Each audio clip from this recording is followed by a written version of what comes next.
successful business almost destroyed another one of my businesses. Now, here is how.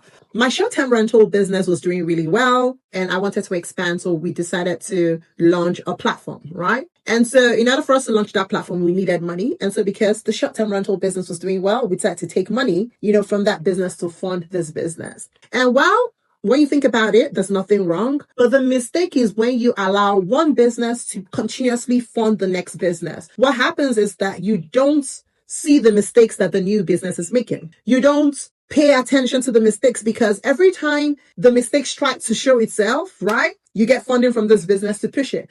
And if you're not careful, you are going to run this other business dry, most especially if this new one is not yet bringing you the kind of money that is needed. And I think this happens to, serial entrepreneurs, people who own multiple businesses, and they don't want to go to the bank for funding. And if they have cash, of course, use it.